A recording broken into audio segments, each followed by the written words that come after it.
오늘 말씀은 에스겔서 47장 1절에서 5절의 말씀입니다. 에스겔서 47장 1절에서 5절의 말씀입니다.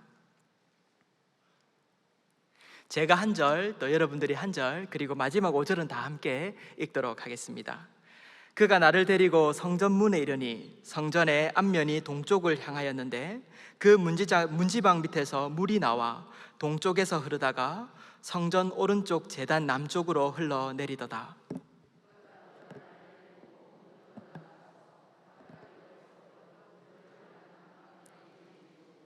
문이 그 오른쪽에서 스며 나오더라. 그 사람이 손에 줄을 잡고 동쪽으로 나아가며 천척을 측량한 후에 내게 그 물을 건너게 하시니 물이 발목에 오르더니 다시 천척을 측량하고 내게 물을 건너게 하시니 물이 무릎에 오르고 다시 천척을 측량하고 내게 물을 건너게 하시니 물이 허리에 오르고 다시 천척을 측량하시니 물이 내가 건너지 못할 강이 된지라. 그 물이 가득하여 헤엄칠 만한 물이요 사람이 능히 건너지 못할 강이더라. 아멘. 오늘 저는 여러분과 역경을 넘어 영광으로라고 하는 제목으로 말씀을 나누고자 합니다. 저는 외할머니를 참 좋아했습니다. 할머니 집에 내려가면 할머니 방에 들어가서 할머니에게 할머니와 살아왔던 인생 이야기를 들을 때에 저에게 참 큰 감동이 있었습니다. 참 어떻게 그렇게 힘든 세월을 보내셨는지, 일제시대를 보내고 6.25를 보내고 그 시간들 가운데 할머니의 역경의 스토리가 참 가슴이 아프기도 하고 재미있기도 했던 것 같습니다. 그리고 할머니의 얘기를 들을 때에 할머니의 그 방에서 나는 할머니의 냄새도 아직 기억이 납니다.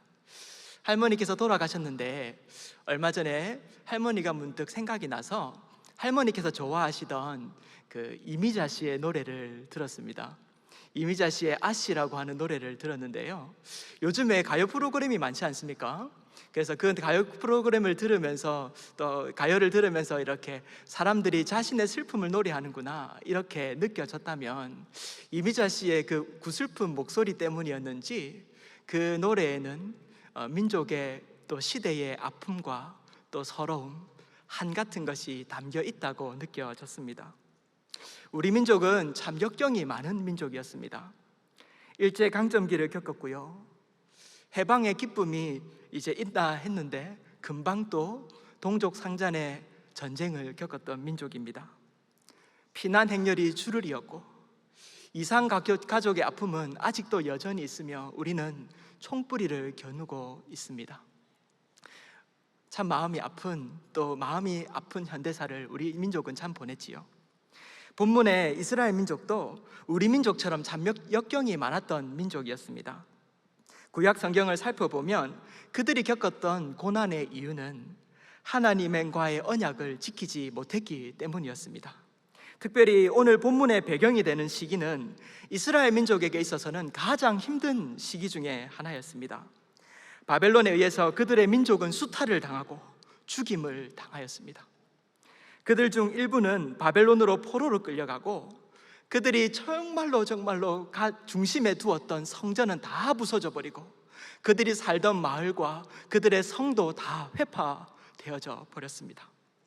당시 상황이 얼마나 심각한지 예레미야 애가서를 보면 더 자세히 알 수 있는데요, 예루살렘 성이 다 무너진 그곳에 예레미야가 걸어가며 그 고통의 노래를 부르기 시작합니다. 양식이 다 떨어진 민족들을 바라보고 있는데 그 실상이 얼마나 처참한지, 그 중에 한 부모는 자신의 먹을 것이 없어서 자신의 아이를 먹는 그러한 끔찍한 장면이 그 예레미야 애가에 등장하고 있습니다. 얼마나 심각하고 끔찍한 상황들을 이 예레미야가 보고 있겠습니까?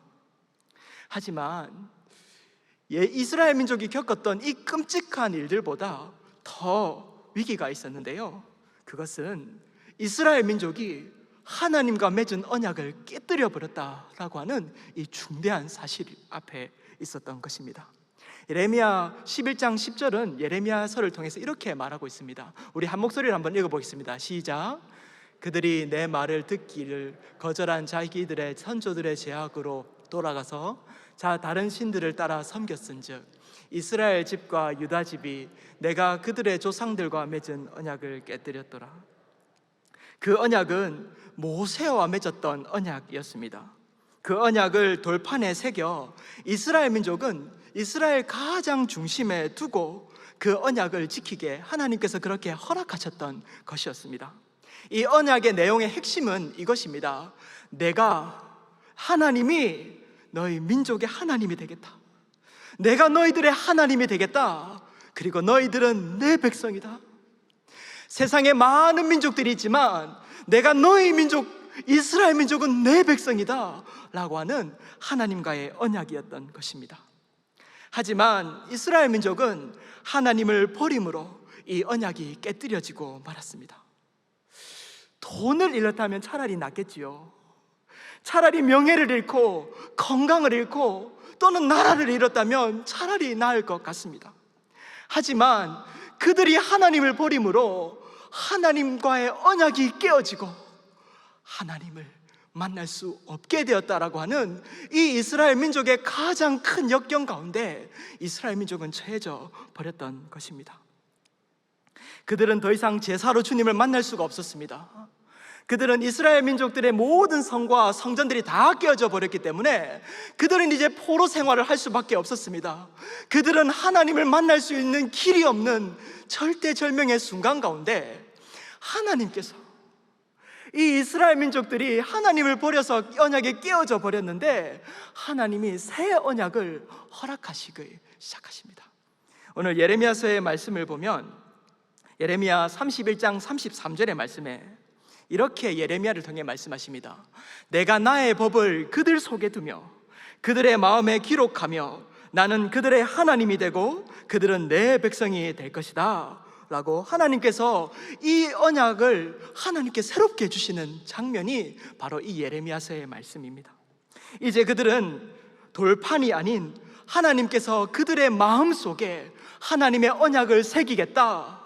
이제는 너희가 돌판을 바라보며 하나님을 예배하고 제사를 지내며 나에게 나올 수 있었지만 하나님께서 이 역경의 순간 가운데 오히려 내 방법으로 하나님을 찾는 것이 아니라 내가 제사를 드림으로 하나님 앞에 나아가며 하나님을 볼 수 있는 것이 아니라 이제는 내가 너희들을 찾아가겠다. 내가 이제는 내 독생자 예수 그리스도를 보내어서 이제는 너희가 새겨진 돌판으로 나를 만나고 성전으로 나와 나를 만나는 것이 아니라 이제는 내가 너희들을 직접 만나 주겠다 라고 주님께서 이렇게 역경의 순간 가운데 새로운 언약의 메시지를 주신다라고 하는 사실입니다. 이것은 놀라운 것이었습니다. 이전에는 이 언약을 받을 때에는 모세가 제사장들과 아론과 함께 하나님 앞에 나아갔습니다. 그때에 하나님께서 어린 양의 피를 잡으라고 하십니다. 그리고 이 피를 내어서 그 자리에서 뿌립니다. 이 언약의 피를 뿌리면서 하나님, 이제는 당신이 나의 하나님이시며 내가 당신의 백성입니다 라고 하는 언약을 그 돌판에 새긴 것을 확증하셨습니다. 하지만 하나님께서 이제 이 이스라엘 민족들에게 그들이 할 수 없음을 아시고 새 언약의 메시지를 그들의 마음속에 두시며 예수 그리스도를 보내심으로 이 언약을 완성하십니다. 예수님께서 성찬식에서 이렇게 말씀하시는 것이에요. 이 포도주를 말씀하시면서 이 포도주는 내 피니 새 언약이다. 이전에는 어린 양의 피로 나에게 나아갔으나 이제는 예수 그리스도의 피로 이 새 언약의 메시지가 완성되었다라고 하는 은혜인 것입니다. 여러분, 그래서 우리는 주님을 찾기만 하면 이스라엘 민족들처럼 저 예루살렘 성에 가서 어린 양의 피를 내어서 주님을 만날 수 있는 것이 아니라 우리가 이 예배당에 나와 또는 우리의 가정에서 하나님, 제가 예수의 피로 주님을 만나고 싶습니다. 하나님, 제가 이제는 예수의 피로 당신께 담대히 나아갑니다 라고 하면 너는 이제 내 백성이다. 너는 내 아들이다. 너는 내 딸이다 라고 주님께서 이 언약을 통하여 우리를 만나 주신다라고 하는 사실입니다. 여러분, 이것이 얼마나 놀라운 순간입니까? 패러다임의 시프트가 일어납니다.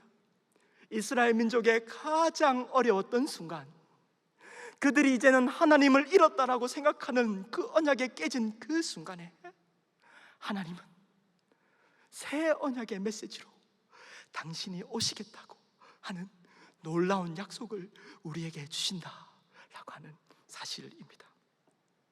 그리고 오늘 에스겔서의 환상을 통하여 이 언약의 백성이 이제는 이 고난의 순간 가운데 그 역경을 넘어서서 하나님의 영광을 비추는, 하나님의 복음을 비추는, 하나님의 나라를 이 땅 가운데 선포하는 그러한 놀라운 백성으로 삼으시겠다라고 하는 영광의 메시지를 이 예레미야서를 통하여 우리에게 보여주고 있다고 하는 사실입니다. 예레미야 선지자를 하나님께서 부르십니다. 예레미야 선지자는 포로로 끌려갔습니다. 2차 포로기에 그 바벨론으로 끌려가서 그발 강가에서 하나님이 그에게 언약을 허락하십니다. 그런데요, 이 예레미야서는 참 마음이 아픈 순간에 하나님께서 오히려 역경 가운데 이 새로운 환상을 보여주시는데, 그것은 성전에서 물이 스며 나오는 것이었습니다. 도대체 이것이 무엇일까? 물이 스며 나오고 그 물이 흘러 강이 되고 그 강이 닿는 곳마다 생명이 살게 되는 놀라운 환상을 이 에스겔 선지자에게 보여주고 있다라고 하는 것입니다. 그리고 그 강이 흐르는 그 물줄기를 따라 닿는 곳마다 생명이 사는데요, 이것은 하나님께서 우리에게 주시는, 새 언약의 백성들에게 주시는 영광의 메시지인 것입니다. 그리고 우리로 하여금 이 복음의 메시지를 온 열방 가운데 나아가 생명을 살리게 될 것이라는 하나님의 영광의 환상을 우리들에게 보여주고 있다라고 하는 사실입니다. 우리는 이 영광을 따라 걸어가야만 할 것입니다. 우리는 지금 역경의 순간들을 겪고 있다고 믿습니다. 그리고 우리가 생각할 때에 참 예배를 드리는 것도, 또 이렇게 찬양을 부르는 것도, 모임을 하는 것도 쉽지가 않습니다. 하지만 여러분, 교회는 이 땅의 소망입니다. 교회의 물줄기가 멈추어져서는 세상에 소망이 없습니다. 돈으로 세상을 살릴 수 있겠습니까? 아니면 나라로 세상을 살릴 수 있겠습니까? 여러분, 이 땅을 살릴 수 있는 것은 오직 하나님의 언약이며 예수 그리스도의 피밖에 없다라고 하는 사실입니다. 할렐루야! 이것이 우리가 가지고 있는 언약입니다. 영광을 향한 그 물결을 에스겔서에서 말해주고 있는데요, 그 첫째로는 새 물결이 성전으로부터 시작된다고 하는 사실을 우리가 좀 살펴보고 싶습니다. 고린도전서의 말씀을 살펴보면 고린도전서 6장 19절 말씀에 너희 몸은 너희가 하나님께로부터 받은 바 너희 가운데 계신 성령의 전인 줄을 알지 못하느냐라고 이렇게 말씀해 주고 있습니다. 여러분, 우리가 바로 이 하나님의 성전이라고 하는 사실을 고린도전서에서 명확하게 말하고 있다라고 하는 것입니다. 건물이 성전이 아닙니다. 우리가 바로 하나님의 성령이 거하시는, 예수의 피로 말미암아 우리 안에 성령께서 거하시는 하나님의 성전이라고 하는 사실입니다. 그리고 초막절에 예수님께서 이 성전에 대한 말씀을 하시는데요, 7장 38절 말씀에 이렇게 말씀하십니다. 나를 믿는 자는 그 성경의 이름과 같이 그 배에서 생수의 강이 흘러나오리라. 할렐루야!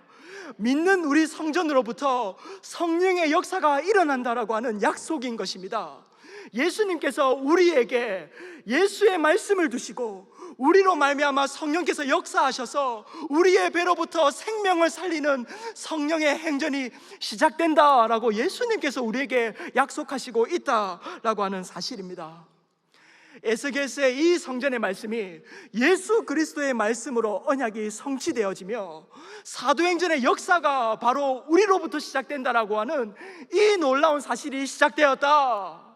이제 우리가 움츠러들 것이 아니라 우리로부터 이제 이미 시작되었다. 물줄기는 흘러가고 있다 라고 우리에게 말씀으로 예수 그리스도께서 우리 안에 계시는 성령님을 말해주고 있다라고 하는 사실입니다. 그래서 우리는 어느 곳에 있든 예배할 수 있습니다. 우리는 어느 곳에 있든 주님을 만날 수 있습니다. 이것이 우리에게 얼마나 큰 기쁨입니까? 여러분, 제가 밥을 먹을 때도, 여러분, 우리가 자녀들을 만날 때에도, 이동을 할 때에도, 직장에 나아갈 때에도 주님이 우리를 떠나지 않는 것입니다. 존 파이프 목사님은 이렇게 말합니다. 선교라고 하는 것은, 이 물줄기가 흘러간다라고 하는 것은 예배가 없는 곳에 예배를 일으키는 것이다.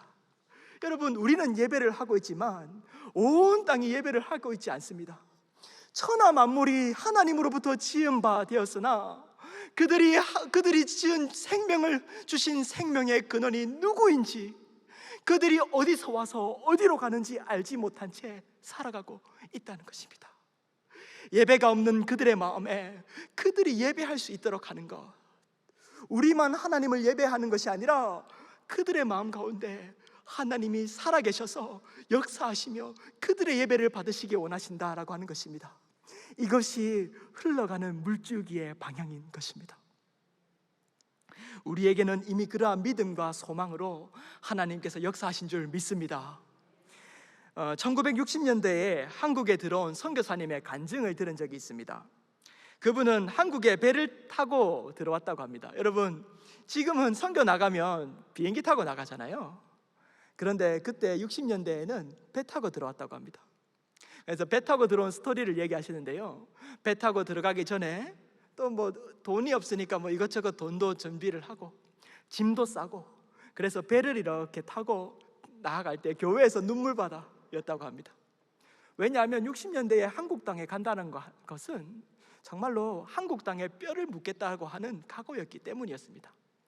배를 탄다라고 하는 것은 이제 더 이상 내 고향에 갈 수 없겠다라고 하는 생각으로 배를 타야만 했던 것이었습니다. 그런데 이제 최근 통계, 2018년 통계에 따르면 한국인 해외 출국자 수가 2,850만 명이라고 합니다. 여러분, 우리 인구의 반 이상이 해외로 나갑니다. 엄청난 숫자입니다. 여러분, 외국에 있는 선교사님들과 제가 카톡을 주고받습니다.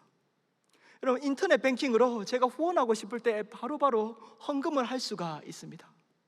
여러분, 나가보니까요, 선교지에도 스타벅스가 있던데요, 맥도날드도 있던데요. 세계와 시대가 바뀌고 있습니다. 시대가 변화하며 점점 가까워지고, 이제는 보내는 선교사와 나가는 선교사의 구분이 모호해지고 있는 선교의 역경에, 그 바뀌는 패러다임의 시프트의 시대를 우리가 살고 있습니다. 이제는 하나님께서 선교의 정의를, 또한 우리에게 주시는 이 선교의 정의가 이렇게 되는 것 같습니다. 너희가 있는 그 현장이 바로 선교지다. 우리가 서 있는 이곳이 바로 선교지다. 내가 있는 직장과 가정과 학교가 바로 선교지며, 내가 바로 그리스도의 대사고 그리스도의 향기며, 내가 바로 선교사다. 예전에는 내가 물질만 보내면 내가 선교했다고 생각했을 수도 있습니다. 하지만 이제는 아닙니다. 선교의 경계가 없어져 버렸습니다. 디아스포라 인구가 850만 명이 살고 있는 시대입니다. 여러분, 이제는 내가 사는 그 현장이, 내가 밟고 있는 그 땅이 이제는 선교지라고 하는 마인드로 나아가야만 한다라고 하는 것입니다. 그것이 내가 성전이라고 하는 의미입니다. 내가 성전이면 흘려보낼 수 있습니다. 내가 예배에 초서면 어느 곳에서든 예배를 일으키며 그 현장 가운데 생명을 살릴 수 있다라고 하는 것입니다. 가까운 곳은 우리 가정이라고 믿습니다. 코로나 시대 때문에 더 이상 나가서 예배 드릴 수가 없는 이때에, 여러분, 우리 가운데 가정의 중요성을 믿고 가정 예배를 드려보시면 어떻겠습니까? 우리 가정이 선교지구나, 내 아들이 아직도 주님을 만나지 못하고 있구나, 하나님, 이곳이 주님의 성전입니다. 내 가정 가운데 생수의 강이 흘러가게 하여 주시옵소서. 내 가정 때문에 이 아파트 단지가 살게 하여 주시옵소서. 내가 이 직장에 나아갔기 때문에 이 직장이 예배의 처소가 되게 하여 주시옵소서 라고 우리가 이렇게 예배하며 선포한다면, 이 믿음의 물줄기가, 이 에스겔이 본 환상이 우리를 통하여 흘러갈 줄 믿습니다. 두 번째는, 이 영광의 새 물결은 흘러서 생명을 살리게 된다라고 하는 사실을 우리가 성경에서 볼 수 있습니다. 본문에서는 동방으로 흘러내리는 물로 인하여 각 처에 있는 모든 것이 살게 될 것이다 라고 기록하고 있습니다. 여러분, 생명의 물은 흘려야만 합니다. 만약에 물줄기가 흐르다가 막혀버려 가지고 물이 가두어 웅덩이가 되어져 버리면 그 물은 반드시 썩게 됩니다. 물이 흐르지 아니고 고이면 썩게 된다라고 하는 사실입니다. 여러분, 우리가 지금 이 코로나의 시기 가운데 가장 마음이 힘들고 목사로서 불안한 사실은, 우리 가운데 이 생명을 전하고자 하는 이 마음이 잃어버릴까 봐 염려가 됩니다. 여러분, 환경이 어렵든지 핍박이, 초대교회에 핍박이 있었다고 할지라도 그 속에서 복음의 꽃을 피웠던 것이 이 기독교의 복음이었습니다. 상황이 중요한 것이 아닙니다. 우리 마음 가운데 복음을 전하고자 하는 이 생명력이 살아있는가의 문제입니다. 저의 고민은 이것입니다. 혹시 예배를 드리지 않고 모임이 줄어들었기 때문에 우리 마음에 주신 하나님의 이 생명력이 없어질까 봐, 이 교회가 가지고 있는 이 생명력이 줄어들까 봐 염려가 됩니다. 이 생명력을 잃는다면 모든 것을 잃게 되는 것입니다. 저는 이 한국 교회가 이렇게 욕을 들어먹고 이렇게 수동적으로 반응하고 있는 이 한국 교회의 모습이 혹시 흐르는 강물이 되어지지 못하여, 흘러가는 물줄기가 되어지지 못하여 복음을 전하고 있지 않기 때문인지 생각해 보기도 합니다. 물줄기가 흘러야만 합니다. 이 생명력을 전하는 이 물줄기가 중단되어서는 안 됩니다. 어서 빨리 통일이 되기를 원합니다. 하나님께서는 150년 전 가장 가난한 나라였던 우리 이 한국 땅에 복음을 허락하시고, 우리가 그 복을 받아 예수님을 믿고 이렇게 예배를 드리고 있습니다.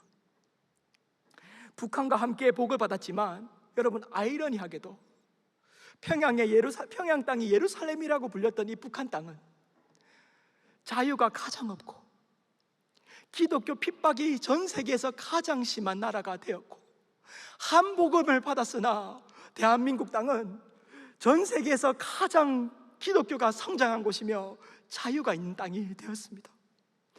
한 복음이 들어왔습니다. 그런데 한 곳은 이렇게 막혀서 어둠의 땅이 되었고, 한 곳은 이렇게 자유를 누리고 있다라고 하는 사실입니다. 아이러니하지 않습니까? 여러분, 북한 땅에 복음이 흘러야 되지 않겠습니까? 그 어둠의 땅 가운데 그곳을 살릴 수 있는 방법이 무엇이겠습니까? 여러분, 돈으로 해결될 수 있을 것 같습니까? 그렇지 않습니다. 그것은 수단이 되어야 되겠지요. 하지만 그들을 살릴 수 있는 진정한 복은 예수의 진리가 그 땅에 흘러가야만 합니다. 여러분, 우리의 이 물줄기가 흘러, 혹시 이 한국 땅에 막혀있는 물줄기 때문에 한국 교회가 썩고 있는 것이라면, 하나님 하루속히 이 물줄기가 복음을 따라 북한 땅으로 흘러가게 하여 주시옵소서 라고 우리가 기도해야 되지 않겠습니까? 그리고 지도를 한번 보시겠습니까? 루이스 부시 박사가 이렇게 말했습니다. 10도와 40도 사이에 있는 이곳이 선교의 전략지다 라고 말했는데요, 전 세계 인구의 3분의 2 이상의 인구가 바로 10도와 40도 사이에 있는 바로 이 지역에 살고 있습니다. 그런데 여러분, 빨간색과 노란색 이런 곳은요, 기독교 핍박이 가장 강한 순서부터 빨간색부터 이렇게 표시가 되어져 있고 있습니다. 여러분, 아직도 복음을 전해야 될 땅이 무슬림권과 힌두권과 불교권에 이렇게 많은데요, 눈을 씻고 봐도 저곳에 복음을 전할 수 있는 땅이 없습니다. 여러분, 하나님께서 만약에 저곳에 복음을 전하신다면 누구를 사용하시겠습니까? 없습니다. 없어요. 아무데도 없습니다. 저 대륙에서 오른쪽 가장 끝에 있는 나라, 그 녹색입니다. 그곳에는 교회가 넘쳐나고 있습니다. 예수를 믿는 성도들이 이렇게 준비되어 있습니다. 만약 이 복음의 물줄기가 북한과 통일이 된다면 이 물줄기가 흘러 중국과 무슬림권에 닿게 될 것입니다. 여러분, 우리가 이제 이 물줄기를 따라 저 아프리카 땅에도 갈 수 있습니다. 중국이 길을 내고 있는데요, 어마어마하게 철도를 내고 있습니다. 그래서 베이징에서요 유럽까지 철도가 놓여서 막 가고 있습니다. 여러분, 우리는 섬나라가 아닙니다. 이 대한민국은 섬나라가 아닙니다. 비행기를 타고 가야 될 나라가 아니라고 하는 것입니다. 통일이 되어지면 이 복음의 물줄기가 흐르게 될 것입니다. 에스겔의 환상처럼 성전에서 스미어 나온 그 물이 흘러 무슬림권으로, 공산권으로, 불교권으로 저 아프리카 땅까지 복음을 살리는 물줄기가 될 것이라 믿습니다. 우리가 이 생명력을 놓치지만 않는다면, 우리가 이 생명을 향한 그 마음을 놓치지만 않는다면 하나님께서 환상을 통해 말씀하셨듯 반드시 역사하실 것입니다. 우리가 이렇게 복음에 대한 기도로, 말씀으로 나아가야만 합니다. 또 모르잖아요. 여러분, 우리 함께 전도여행 갑시다. 통일이 되고 난 이후에 우리 평양 땅으로 갑시다. 우리 이제 전도여행 갑시다. 기차 타고 저 중국으로부터 해서 유럽까지 한번 복음 전하는 행전을 가봅시다 라고 말할 날이 속히 오기를 함께 기도해 주십시오. 세 번째는 이 복음의 물줄기가, 하나님의 이 영광의 복음의 물줄기가 작은 방울이 모여서 이룬다라고 하는 사실입니다. 사랑하는 여러분, 예전에는요 특별한 사람과 특별한 단체가 복음을 전한다고 생각을 했습니다. 그래서 어떤 사람이 깃발을 탁 꽂으며 여러분 세계 복음화를 위해서 나아가야만 합니다 라고 비전을 심으면 막 사람들이 그곳에 모여들어서 함께 이 복음, 세계 복음을 향한 전파가 있었었는데요, 지금 이 시대는 조금 달라진 것 같습니다. 하나님께서는요 이제 이 세계화 시대를 보내면서 어떤 하나의 영역과 하나의 은사로 이 시대를 사용할 수 없는 시대가 와버렸습니다. 여러분, 청년들을 보면요 이전에는 알지 못하는 직업들이 엄청나게 많이 생겨나고 있습니다. 그래서 인터넷 온라인으로 이렇게 뭘 하려고 하면 야, 이런 직업도 생겼어? 야, 이런 방법으로도 사람들이 모이기 시작해? 라고 하는 전혀 다른 방법들이 온라인 세계상에 일어나고 있습니다. 그것뿐만이 아닙니다. 사람들이요 각자 주신 은사들을 따라 이제 자기의 생계를 이어가고 있는 모습들을 보게 됩니다. 옛날에는 대기업에 들어가야만 했고요, 예전에는 어떤 변호사와 판검사, 교사 이런 일들을 하는 것이 가장 안정되고 좋은 직업이라고 생각되었지만 이제는 각자의 은사로 하나님께서 이 땅을 섬길 수 있도록 그렇게 은사가 많아진 시대가 되었습니다. 그러한 시대를 겪어나가며 우리는 이 시대 가운데 복음을 전할 수 있는 방법이 무엇인지 고민해 보아야만 할 필요가 있는 것 같습니다.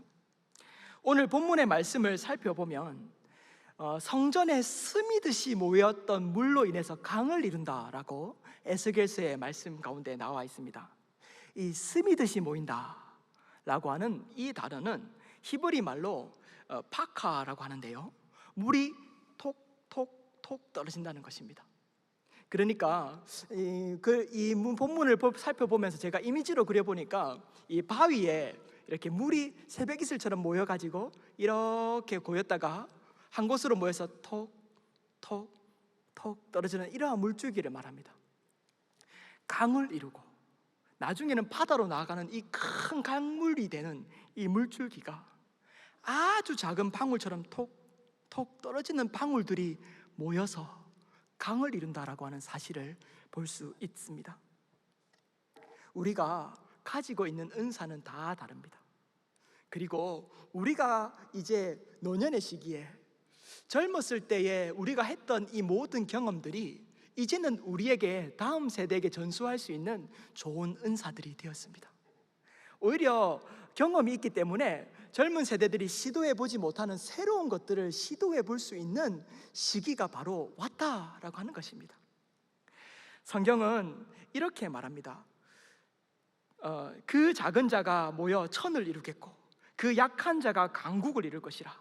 때가 되면 나 여호와가 속히 이루리라 라고 하는 이사야서의 말씀처럼, 이제는 무명한 사람들, 그전에는 하나님을 섬기지 못하고 그냥 내 일터에 있어서 생계를 유지하기에 바빴던 사람들이 이제 모아지고 있습니다. 우리의 각자의 은사로 하나님을 섬길 수 있는 때가 왔습니다. 그래서요, 우리가 함께 한 마음으로 이 생명력인 행진으로 나아간다면 하나님께서 우리를 사용하여 놀라운 복음의 전파를 이루실 것이라고 믿습니다. 여러분, 할 수 없다고 생각하지 마십시오. 내가 이제는 너무 나이가 들어서 할 수 없습니다. 이제는 내가 너무 어려서 할 수 없습니다. 이제는 내가 이렇게 해서 할 수 없습니다. 하나님, 내가 이렇게 해서 할 수 없습니다 라고 고백하지 마십시오. 우리가 가장 할 수 없다고 하는 그 순간에 하나님께서는 모세를 찾아오셔서 이제 때가 되었다, 바로 왕에게 가라 라고 말씀하셨던 시기가 바로 80세였습니다. 여러분, 우리는 예수 그리스도 안에서 모든 것을 할 수 있습니다. 우리 안에 예수님의 복음을 향한 생명력만 살아있으면 됩니다. 갈렙은 85세에 헤브론 땅을 바라보며 이렇게 말합니다. 여호수아여, 젊은 사람들은 쉬운 데 주세요. 정복하기 쉬운 곳을 젊은 사람들에게 주세요. 하지만 85세가 되었던 이 갈렙이 그 땅 그 지역 가운데 가장 강력했던 헤브론 지역을 가리키며 저 산지는 나에게 주세요. 하나님께서 나에게 주셨습니다 라고 담대하게 선포합니다. 여러분, 이제는요, 우리 모두가 하나님의 은사를 따라 일어날 수 있는 시대입니다. 우리가 마음만 먹으면, 우리가 이 생명력을 따라 이제 하나님, 연약하고 부족하지만 저를 사용해 주십시오 라고 우리가 주님 앞에 고백하기만 하면 성령을 한없이 부어주실 것입니다. 할렐루야. 오직 성령이 너에게 임하시면 너희가 권능을 받고 예루살렘과 온 유대와 사마리아와 땅끝까지 이르러 내 증인이 되리라. 주님이 우리에게 이렇게 말씀하셨습니다. 그리고 마지막으로 이 한 구절 읽고 함께 기도하겠습니다. 우리 다 함께 이 구절을 읽을 건데요, 우리 자리에서 모두 잠깐 일어나 주시겠습니까?